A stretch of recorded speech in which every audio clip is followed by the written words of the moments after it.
Let me tell you a little bit about storytelling and why it works. It's the only form of marketing that hits the brain. Personal brand, I don't think is an option anymore. I think it's necessary for executives. So is that one of the best ways to actually start a story, is to paint a picture of the environment? How can people think through how to tell a story like that? And that is what makes stories powerful. In this episode of Executive Signal, I'm thrilled to welcome Patrice Poltzer. She's a former Today Show producer, a Gracie Award winner, and an Emmy-nominated journalist. She's also founder of a top video storytelling agency.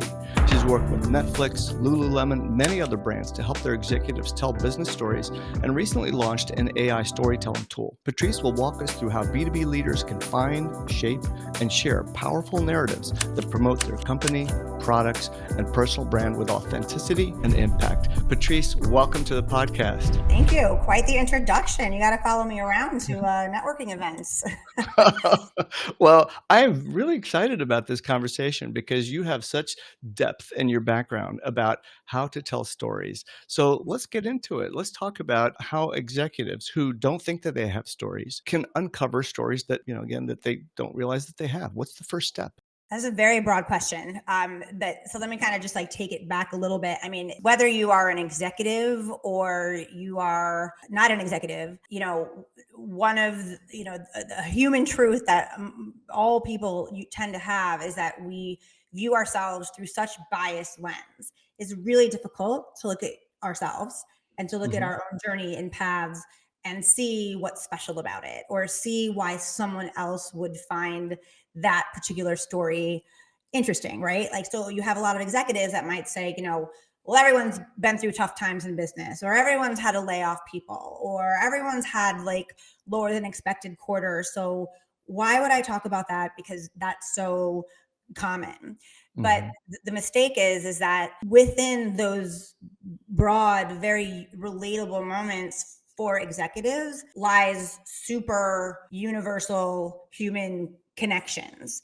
And that is what makes stories powerful, is finding those moments in any situation, even if it's in bonus, if it's happened to a lot of other executives. It gives you a really easy bridge on how to make yourself memorable, on how to present yourself a bit more human. So I think the first thing is that, executives probably need to start looking at some of the stuff that they go through on a daily basis, not as mundane or boring or common, but as opportunities to actually be relatable and connect with other people through those moments. How do you figure out what those moments are? Because to your point, people might just think, well, I'm just doing my job. I don't know what to share. And that's one of the biggest things I hear from other executives, many of who are my peers, well, Raj, I have no idea what to post. What do I post? What do I share?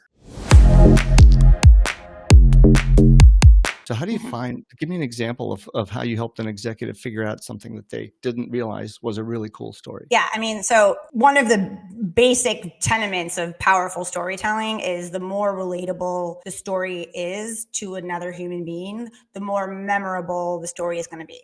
So when I'm talking to executives who might not think they are sitting on this gold mine of stories, which by the way, they always are, you have to ask them questions that get them to think a little bit and to get them to probably be more vulnerable than some of them like to be. So I usually start off by saying, I don't always start off right away with the most intense question. There's a gradual art to this, but if we're just talking generally, because we don't have time to go through the complete process, you want to start with tell me about a moment where you made a decision and it was wrong, and you knew and you knew it was wrong, and tell me about that. Tell me about a moment where you had to make a decision between easy and right, and what did you do? If you chose easy, tell me about that. What happened? If you chose right, tell me about that. Why did you choose the right path, even though it wasn't easy? Tell me about a moment when you had to make a difficult layoff and you didn't want to, but you had to do it for something bigger in the company. Tell me about that moment. Why did you make that decision? So you start asking them very pointed questions about how they felt in a moment, and that usually starts getting them talking. And all of a sudden, those moments start to become bedrocks for really interesting stories. Or even tell me about a moment in your industry where you had to make a decision that was not popular, and how did you get people to see your side, or tell me a moment when you made a decision and you thought it was the right decision. It actually turned out to not be the right decision. Like, these are hard questions because quite often it takes an executive, you need to be a bit introspective and you need to be willing to kind of go there. But the more you're willing to be honest and be truthful, like, that's where the storytelling lies. And that's actually where you start to build like incredible trust and momentum. One of the things that that just really came across as you were saying this is every time you wanted to capture something, you started with the words, "Tell me about a moment." The only way to answer that is by telling a story. And so it's very interesting because I use something very similar. I say, "Tell me about a time when." Same thing. Tell me about a moment when. And then the second part of this was you really dug for the feeling, not just what happened, like the plot. You're actually looking at what were the emotions.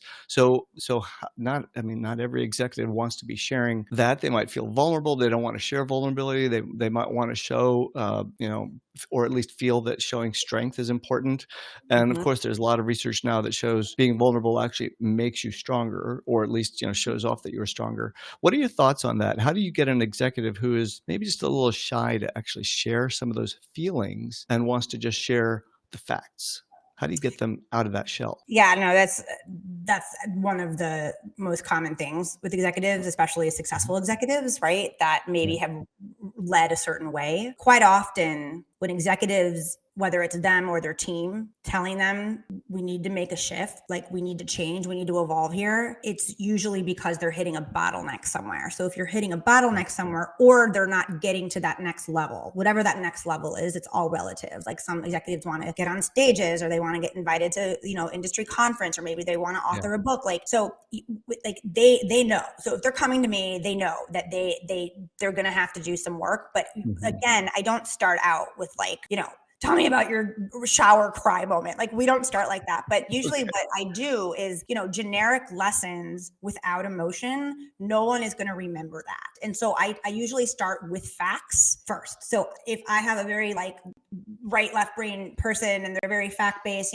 I tell them, okay, let me tell you a little bit about storytelling and why it works. It's the only form of marketing that hits the brain, and it's the only type of marketing that you can actually get into the brain waves of a complete stranger and have them sync up with yours. It's called neurocoupling. So I start actually by giving them some science and data that they can attach storytelling to, so they don't view it as this soft, fluffy, cute, I'm going to cry on social media type of thing, right? Which I know it has a reputation. It can have a reputation like that. And so sometimes what I'll do too is like, we start with easy wins. So I might say, rather than like, how did you feel? I might say like, the meeting was tense, right? Like, there's a meeting tense. Like, tell me, like, explain to me what made you know that this meeting was tense. Explain to me like what that was all about. And all of a sudden you'll get executives be like, oh, well, it was silent, or I could hear the tapping of my co-founder's knee up against the table, or I could hear the ticking of a clock. Like,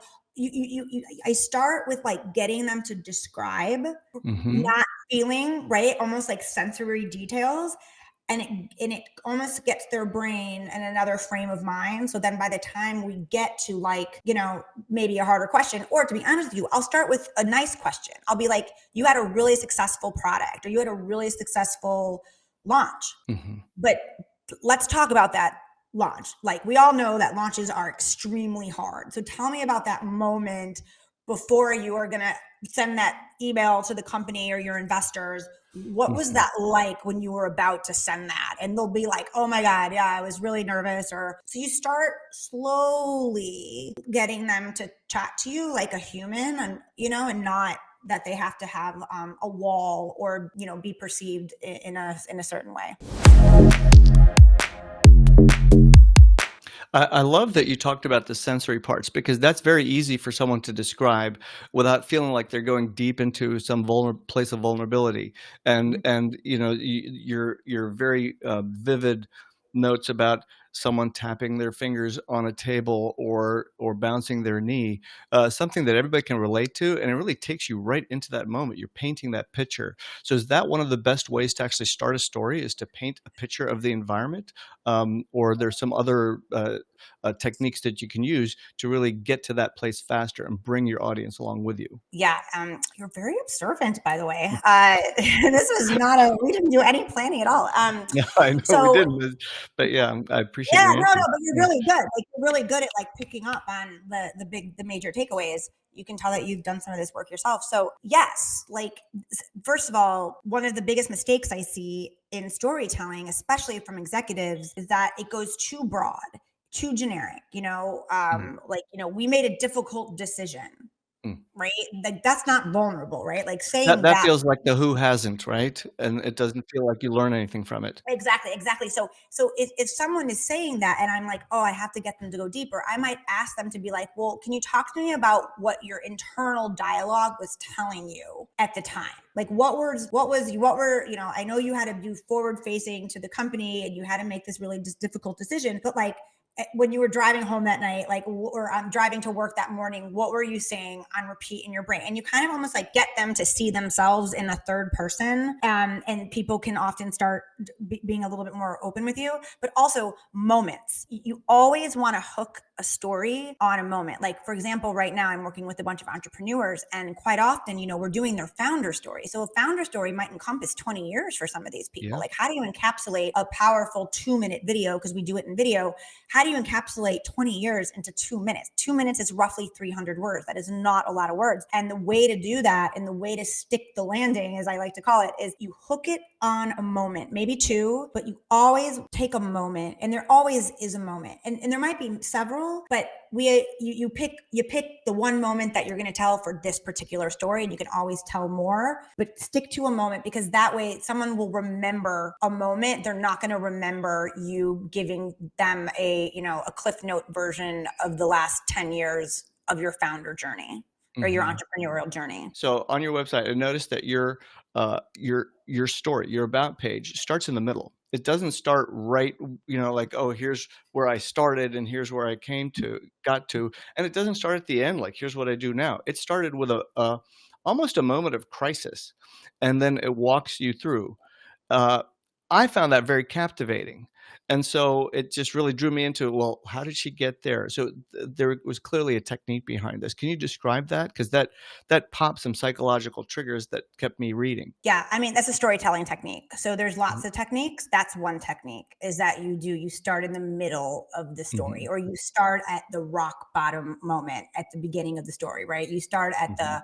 there I was in the shower wondering how I was going to keep this all together, right? All of a sudden, then, you're piquing interest, and now our brain wants to close that feedback loop. So now we need to finish that story. Well, what happened to this person, right? Another technique too is, again, nostalgia and childhood. There's a reason why, you know, every like great documentary, or all of them, they all, if they're not starting in childhood, there's that moment where they go back in time with the black and white photos, because even if you don't relate to that person's life exactly, like I just watched the other day, the Brett Favre, like Green Bay Packer, he has a documentary. I knew nothing about him. Mhm. And or not Brett Favre, the other one. Oh my God. Anyway, there was like one of the Green Bay, Aaron Rodgers. Yeah. And, I mean, I don't have a similar upbringing to Aaron Rodgers, yet like his childhood and like how he was raised, and just, yeah, that's a technique where, because if you think about attention, we don't have a lot of thresholds, right? For Yeah. attention. And so how are you going to get someone's attention immediately, so then they can hopefully stick around long enough to actually hear what you want to tell them? you Yeah. you have to use some techniques sometimes. And so starting in the middle, starting at childhood, starting with like, a universal lesson that you learned and kind of saying it off the bat, like those are all techniques to hopefully entice your person to stay and stick around. And I think a lot of people they think that, well, I'm in B2B. I don't really have like stories. How do I make my stories emotional? And to your point, I remember, I think one of the best stories I saw for a cybersecurity company. I mean, talk about kind of dry stuff, right? People hear about hacks and everything, but the story started with the CEO got a text in the middle of the night saying all systems are under attack. We're down. Oh, Wow. so good. You want to right? just like, what happened and what did you Yep. do about it? You just like, you're engaged immediately. And so that's a story that people can relate to, because it dry, boring stuff, you just suddenly go right to the heart of an emotion and you're like, I don't want that to be my story. So, Well, right. exactly.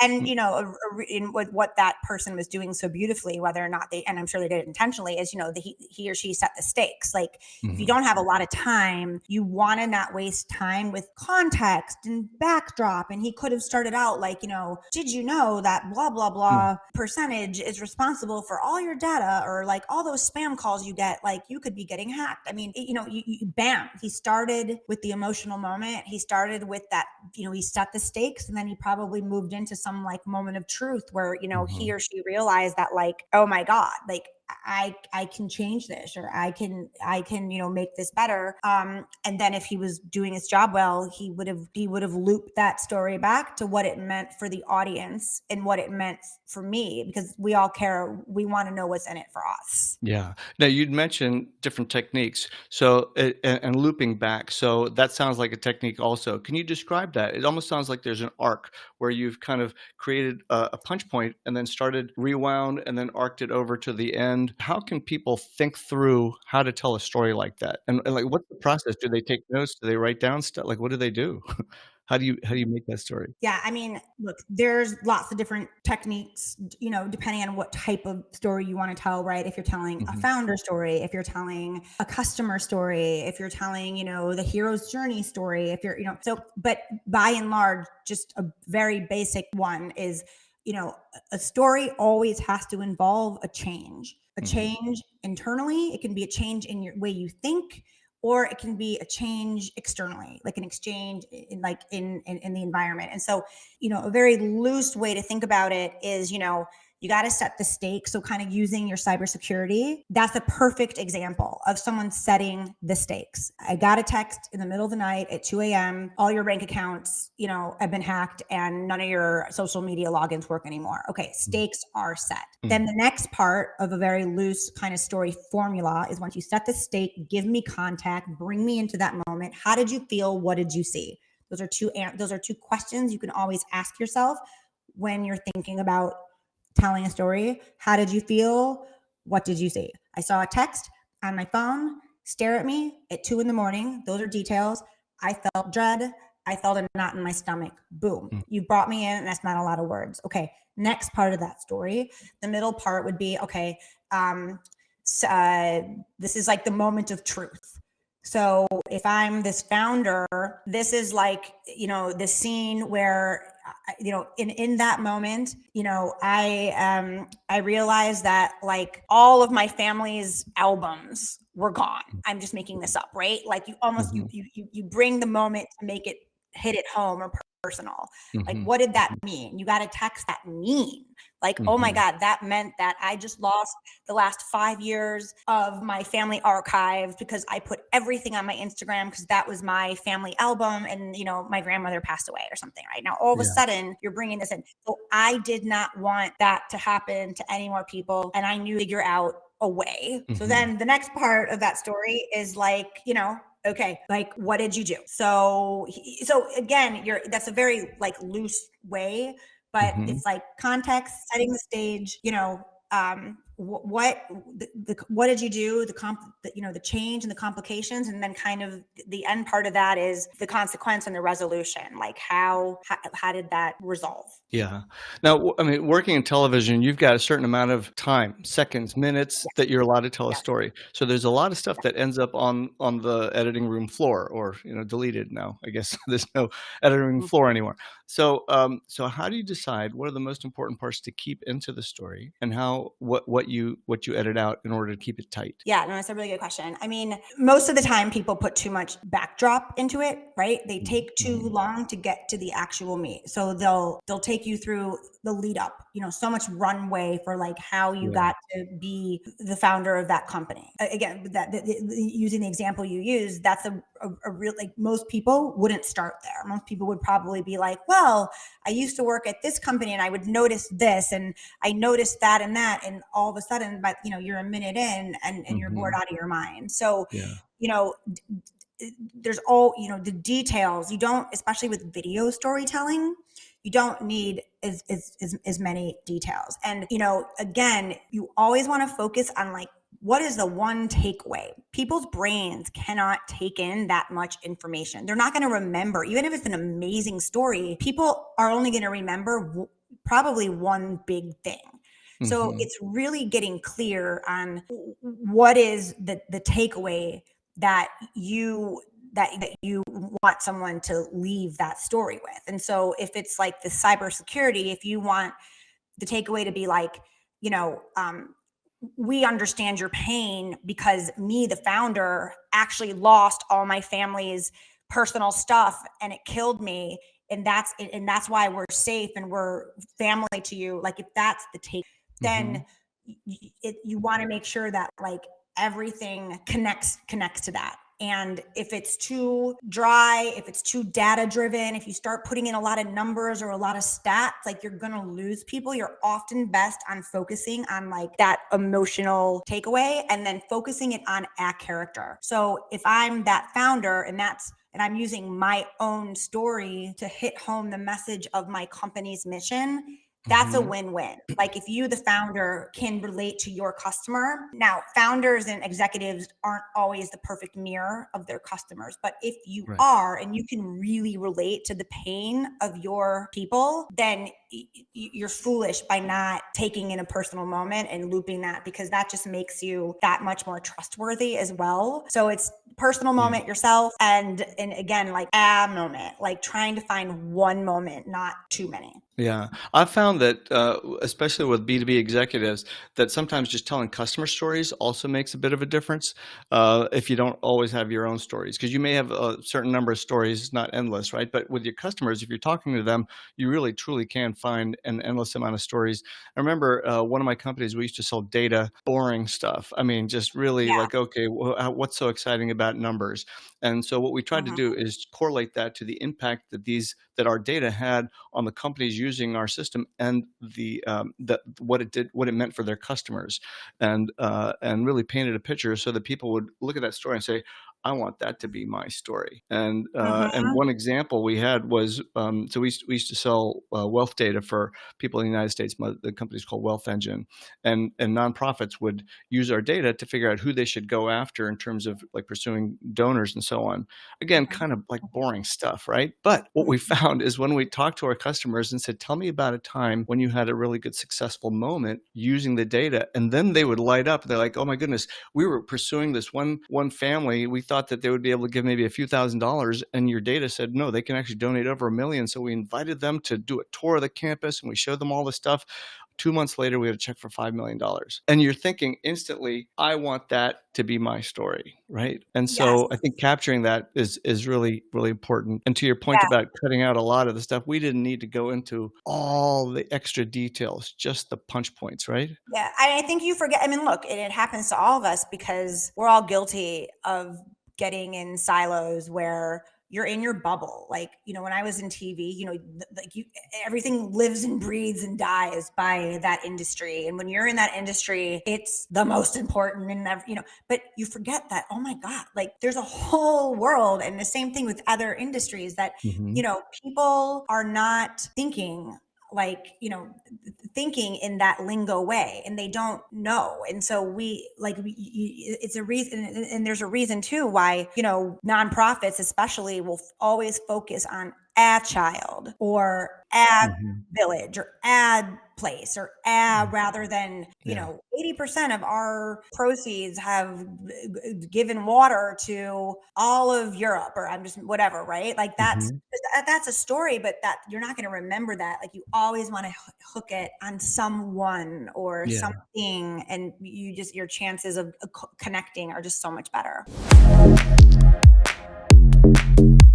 As we prepared for this conversation, you were sharing a data point about an executive that you were helping that was running a marketing agency and wasn't historically sharing content because for whatever reason. Maybe you can walk me through what that story was like and what happened after they started sharing some content. Like what did they share and what happened? Yeah, I mean, I get a lot of executives, whether they're the CEO or C-suite or oftentimes the founder, and they're used to not having to be in the spotlight Mm. because they're either their zone of genius is doing something else related to the business, and that's not historically founders and CEOs have necessarily needed to do. But we live in a different world now, and marketing has changed, and it is required to some degree.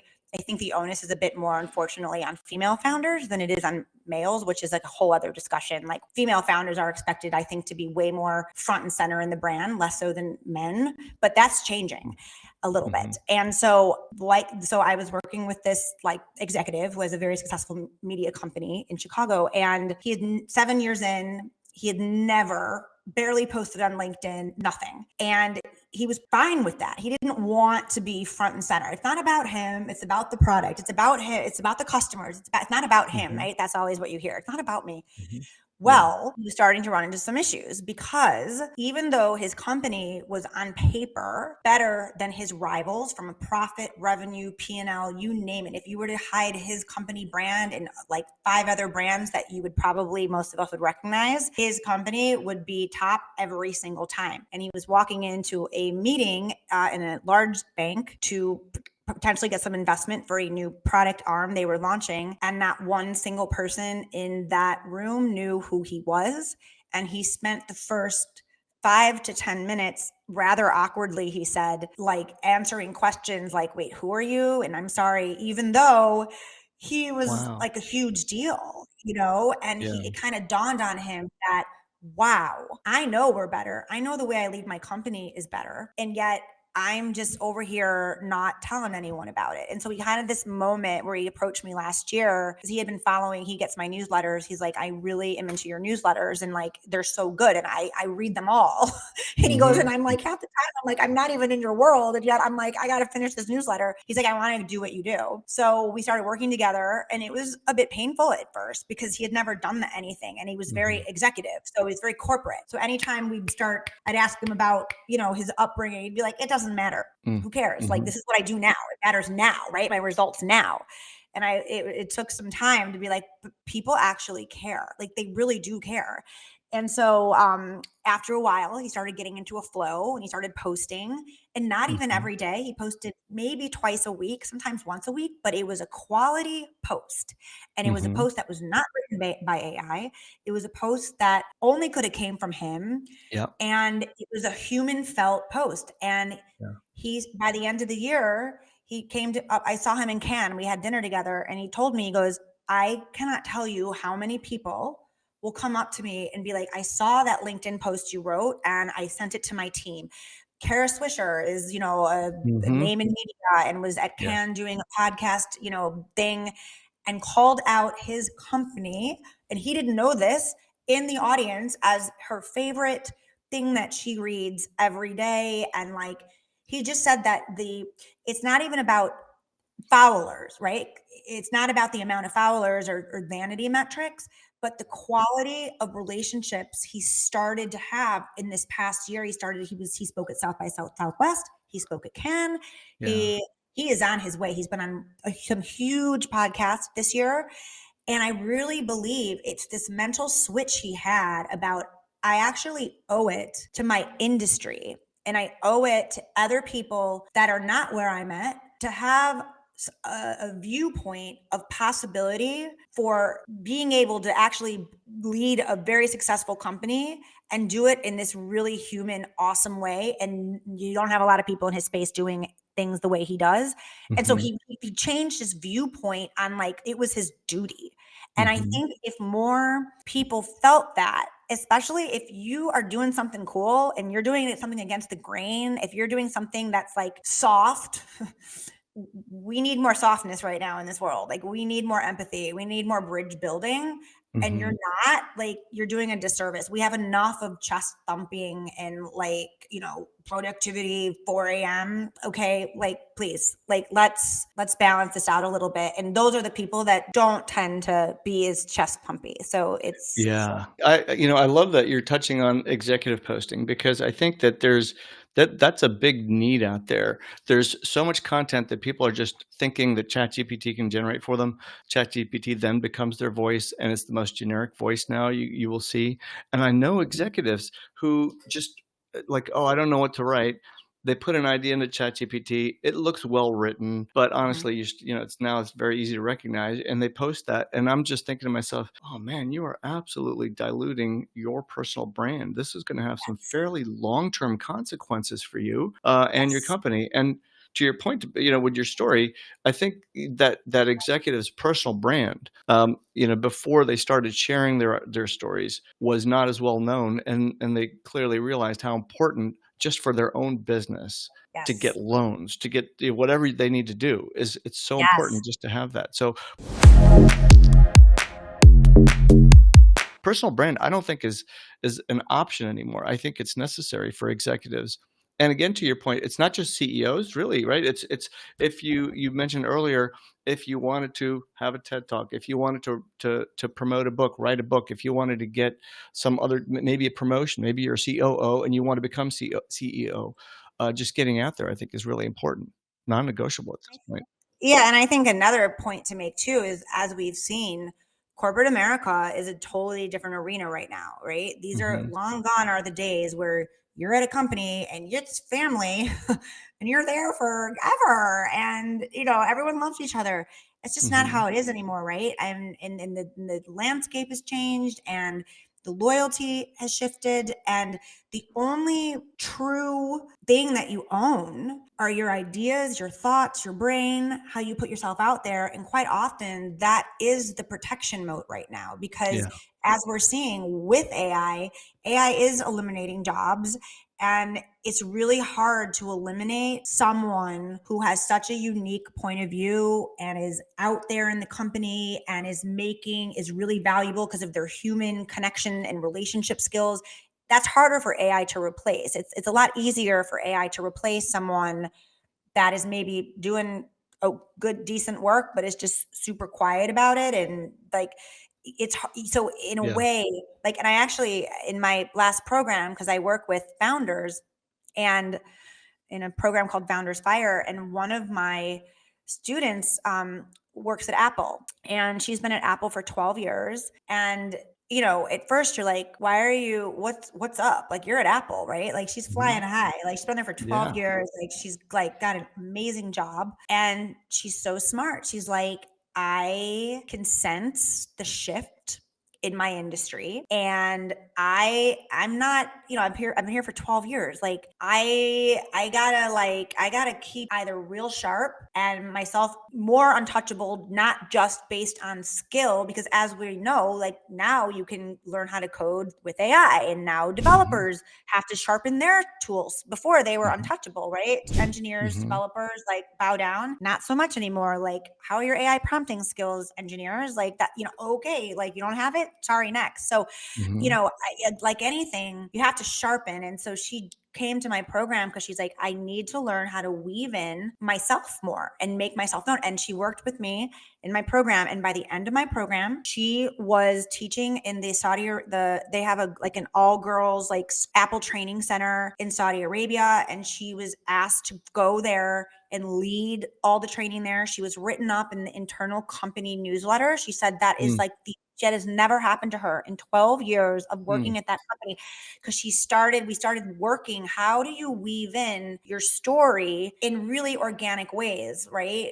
Especially at a company, right? You're not like, well, let mhm. me tell you about my founder story. That's not how it is at a company. It's much more subtle. It's Right. much more micro woven, and it's more strategic. And so this is a real thing, and it works when you adopt that mentality. But it's a big mentality shift you have to have. Well, walk me through that, because I mean, I think a lot of people listening to this can feel that pain potentially coming, and so they want to put this little insurance policy around themselves. So what can they do to build that insurance policy? What were the steps that she took to make herself more visible, so that she became this person that, oh, we can't let go of her? She is doing so many fantastic things. Yeah, so it's different for everyone, because it depends what your goal is. But just to give you Hmm. an example, it starts subtle. So, for example, she's a product manager, so she led multiple teams in different units in the company. And when you're a product manager, right, you are leading different people and you're like coming together. So quite often, she would do all these sprints, right? And she would have scrum meetings or like weekly,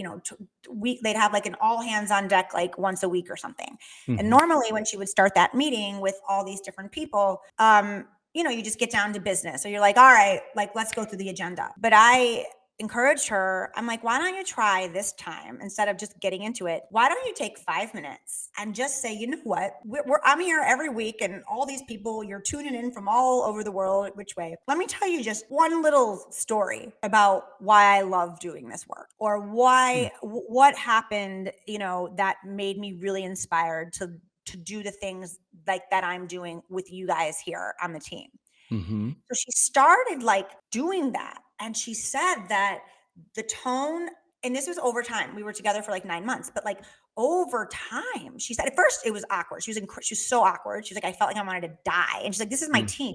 Because she doesn't normally start out like this, but but you know what you do when you are a leader and you showcase a hint of that, of humanness, you actually put other people at ease. And then you tell people implicitly that it is okay to be a full self. It's okay to actually show up and maybe share a little bit personal, or it doesn't always have to be so business. So what happened was over time, her team would actually like DM her and be like, oh my God, actually, I had something similar to me. And as she got more comfortable, she got a little bit more vulnerable, right? Talking about like, she basically, her dad left her and her mom worked in Vegas and she was basically raised herself as a child. And so chaos was her childhood, and what she does is very structured and systematic. So this desire for stability and taking order to chaos, that's what she does from a product manager standpoint, but it's much deeper. And when she shared that story, that's how she got into the global newsletter. She shared her upbringing.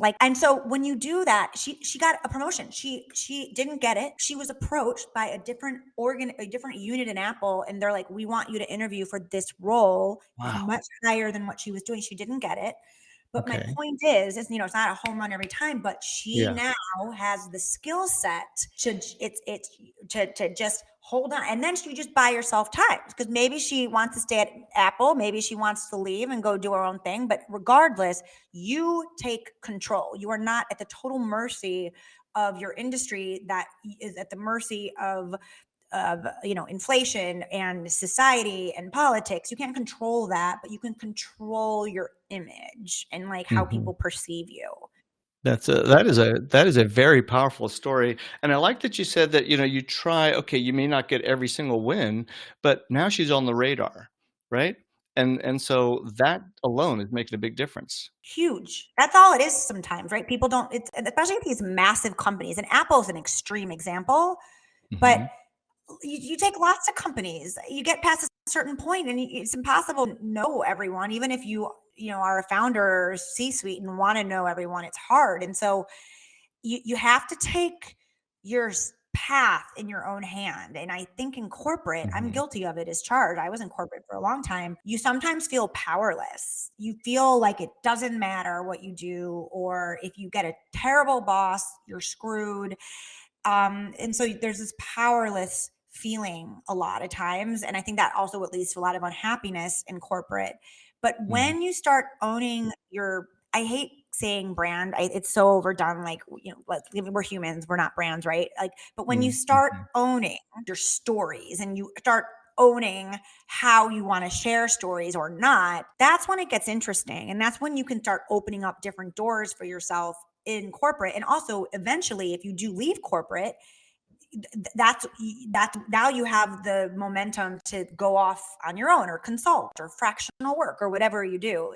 You have that like foundational practice. Let me pivot now a little bit back to your days at the Today Show. You clearly get pitched, I'm sure, a lot of stories. What did you look for? Yes. What made for an interesting story?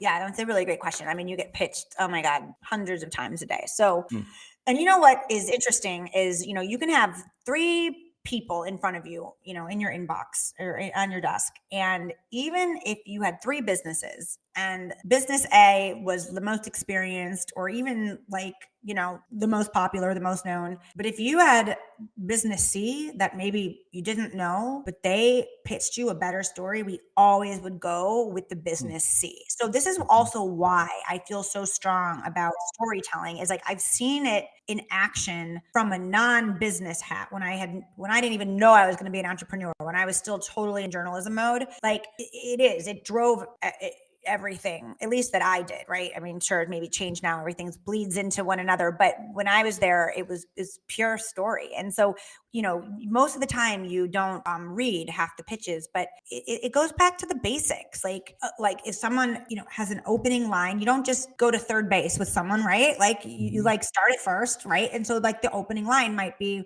hey, I really enjoyed your last LinkedIn post about that. Or, hey, I saw that last story you did on blah, blah, blah. Or like, hey, you're in New York, I hear the Yankees won, like blah, something just like I'm a human, you're a human, right? Like off the bat. So that's just like, okay, they've done maybe a little, because it's amazing how many people like got your name wrong, or, I'm in lifestyle and business and I'm getting pitched like a Dateline story. I'm like, I don't do murder.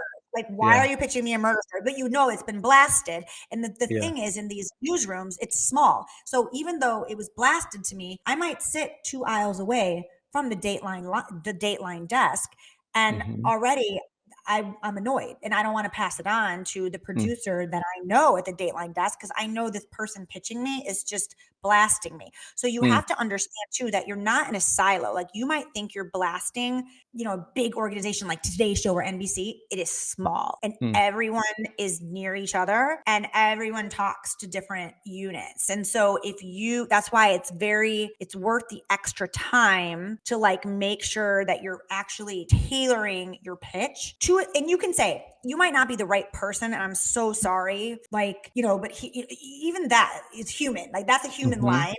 I'd be more inclined to pass it on to Joelle at the 8 a.m. hour, right? For the Today Show, if I'm working on the 10 a.m., which is totally different.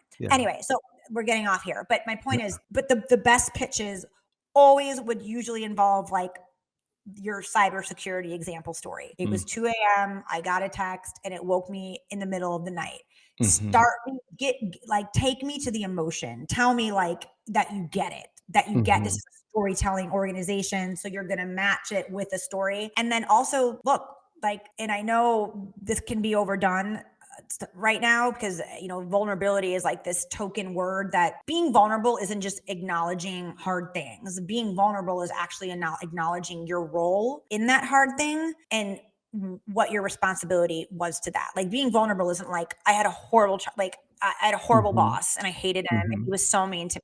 Like that's not me being vulnerable. Like being vulnerable is being like, actually, I can look back and see that I did this and I can see why that maybe had this type of reaction. But now I'm on a mission to help other people like myself don't do what I did so they can have a better chance. Like that's vulnerability. That's like, oh, you're telling me something that you kind of acknowledge that you had a role in, but now the inspiring part is you're going to actually help my audience, my Today Show audience, be better. And it's focused on the audience, not on you. That was the other thing too, is a lot of time people get focused on themselves. Executives, founder stories, I. And you have to remember that even if it is your founder story and it's a bit of a conundrum and a juxtaposition because, well, it's my story, I'm the founder, but the best founder stories always understand that you are acting as a mirror to your most perfect customer. So your story is going to hit at their soul. And the only way that you can hit at the soul of your customer is if you really tell your own story through the lens of someone else watching it. Most people don't do that. They just ego. It's my story. Don't care that I'm boring you. Don't care that, I'm going to tell you what I want to tell you. So it's really too, it's like understanding that the best pitches were always about my Today Show audience, not about the person actually pitching me. That's a very valid point. I mean, you want to see what is it in it for you as a viewer or as a reader if you're consuming content. And I think that that part is really fascinating because too many people focus on themselves as the hero in the hero journey, and the hero is really your customer and the person you're leading, right? You're kind of the Sherpa, if you will. as we get closer to closing this out, I wanted to talk to you about consistency. And when you have a founder story, I mean, you kind of have your founder story and that's it. And how many times can you just keep sharing that before you start to feel that, am I being redundant? Have I already shared this story? So how do you keep things fresh? And how often do you think people should be sharing their stories? And in what platforms? Is it LinkedIn the best one, or are there other ways? So a few thoughts on there. So, and this is actually the type of work I do. Mm-hmm. This is my analogy. When you go to a concert and you see your favorite band, if they don't play their greatest hits, people are livid, right? Like, I don't care how long they've been doing it. Like, there are certain songs that they just, like, Madonna has to play, or Coldplay has to play, right? Like, you have to play. Kendrick Lamar has to play. I'm going to see Kendrick Lamar this weekend. Like, if he's good, he has to play, right? So if you take that analogy and look, do they sprinkle in new songs? Of course they do, because they're artists and like they have an attentive audience and you want to promote your new stuff. But here's the thing. Again, human beings don't remember stuff. We only remember things after being told like hundreds of times. You know, we've all heard that stat, like it takes 7 times. It's like 700 times now, because there's just so much content at us. So my point is, it's complete hubris to think that you're going to tell your founder story or your origin story even 10 times. And you think someone's going to remember that? Are you out of your mind? When they're caring for their mom, they have kids going off to college, they have a sick toddler at home, like they're worried about their client not paying them and late, or they're worrying about not getting Q2 results, and they're going to have a bad article and meet the press. Like, no, so my point is, few things. You should have a greatest hits. Like, this is what I do. Like, when I work with my executives, we have a greatest hits. You have 10 stories. That is you. Those are like your foundational truths. And those are stories that you should continually be weaving it. Now, you don't weave them in at every single moment, but again, it's like with my Apple person, it's micro moments, right? Like when she's talking about like raising herself because her mom worked on Vegas overnight because she was a single mom and she was raising her. Like, you don't talk about that every single time, but there are moments we know, you know what, that is a moment that, like, when you're in this circumstance, that is powerful, right? So, but in order to know how to do that, you need to lay it out. Like, you need to know, like, what are my top 10 hits? Now, because we're humans, we are always, every day, this is a story, right? Like every single day we have 50 stories that happened to you this morning already, right? That you could turn into content if you wanted to, but it's knowing what you're ultimately all about. You know, like, just to give you an example, you know, I moved from New York to Lisbon with my 3 small kids. Like, I changed my service-based business model brand video to building an AI tech storytelling tool. Like, I tend to punt big. They don't always hit. I have a lot of misses, but I tend to go big and I try. So that's one of my core values. So if I'm talking about stories in my LinkedIn content, I often ask myself, does this story match how I want people to remember me with? And if it's yes, then you know, okay, great, then tell it. If it's like completely random, then, especially if you're an executive, maybe just tell your friends, tell your journal or whatever, like tell your notes app. Like, but I think, you know, a few takeaways here, because I'm spiraling here, but number one, you should know your greatest hits. It is okay to repeat your greatest hits a lot. I often say to my founders, if you are sick of telling that story, that is a great thing, because you should be, because those are your people are going to remember you. Sarah Blakely tells the same freaking story ad nauseum. We can probably all repeat it, even if you don't really know her that well, because she still, a billionaire who doesn't owe anyone anything, still tells that story as recently as like last week on her LinkedIn, her origin story of going door to door and like having her spanked on her t-shirt. And like, I've heard that story 50 times. Guess what? She tells it in different ways. Or, oh, I learned something different. Or, oh, she put a picture of herself this time, so now I remember the picture of it, but it's a little bit of a different version. Or she started in the middle of that story of how she felt, rather than like, here is the strategy of how I actually did that. So there's variations of your greatest hits. And that's how you start to get a personal brand with traction. Gary Vee's the same way. We all know he has the wine business with his dad that, and he's from Russia, and Right. like, oh my God, like we can, like you can say this without even thinking because he does it strategically. So Hmm. it's, yes, you should be saying stuff ad nauseum, and of course sprinkle in new things. But when in doubt, go back to your core hits and just repeat. Every Hmm. so often. Yeah, that is I love that, and thank you for that, especially with the Gary V story. Everybody knows he wants to buy the jets. Like there's there's just some things you just know about Gary V, right? And so, yeah, and he keeps repeating it. Yeah. Patrice, tell us what you're working on now, and if people wanted to connect with you, how can they? And just before you say that, I'll actually put in a note that I watch you on LinkedIn. I saw your story maybe over a year ago, and so I've been following.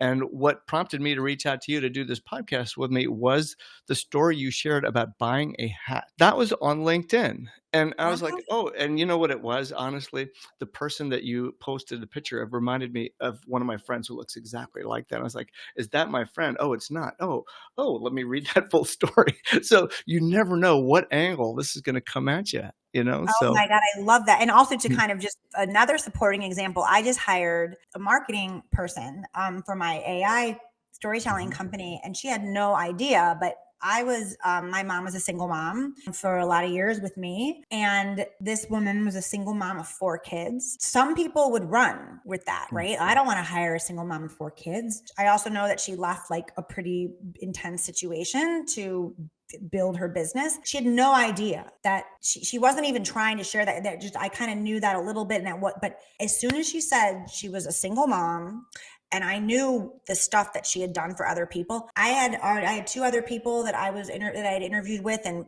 very good. She mhm, was my girl. She was my person, because I'm mm, like, oh my God, because I saw my own mother work her mm, butt off, and I know that I know what that's like on the other end, like watching mhm. someone, like the stress and the internal, and like getting to, so like that's what's powerful. And kind of to your point, like this is so random, and like Mhm. that made you remember me and reach Yeah, out. Like think about right. that. If that's happening in mass, that's where it becomes powerful. That's how you start getting customers. So anyway, what I'm doing right now, um so 2 things. So I work privately one-to-one with executives all the time on storytelling Mhm, work in various capacities. So that's one way to work private with me, depending on what their goals are, to maybe post better content. Maybe they're trying to get on the keynote or podcast. So, mhm. but it's all baked in storytelling, and we really like go deep in it. It's not just marketing pillars or what are your content themes. It's like I take you there. So I do Mhm, one-on-one work. I have a signature program called Founders Fire that I run once, sometimes twice a year, where we work together. And then my New York team, I have a New York video team still. We write your story and they put together a video. So it's this mm, combination. You get this really powerful marketing asset. And then my mhm, latest child, I call it my daughter because I have 3 sons, is I launched a storytelling AI coaching platform last year, and it's going amazing. But now I'm a SaaS product founder, and I'm like, oh God, yeah, how do you do that? Like, I've never done that. So, but yeah, it's going because our tool is really special. And again, it's baked with how we view the world and AI, and we put friction in, and we help people mhm, tell better stories that are really hard. It's really hard to do on your own. So that's yeah. like what I'm doing now in tandem with my storytelling coaching services and consulting. Yeah, that's fantastic, and I can certainly empathize with the SaaS part of it. I'm on my 4th one now, and it's Yeah, never tell me. easy I need to because interview yeah. you. You need to tell me what. I'm happy to connect with you on that. Patrice, this was a masterclass in storytelling, and I really appreciate your time and energy and all of the stories that you shared, the techniques that you shared. Thank you very much for being on Executive Signal. Thank you. This is fun.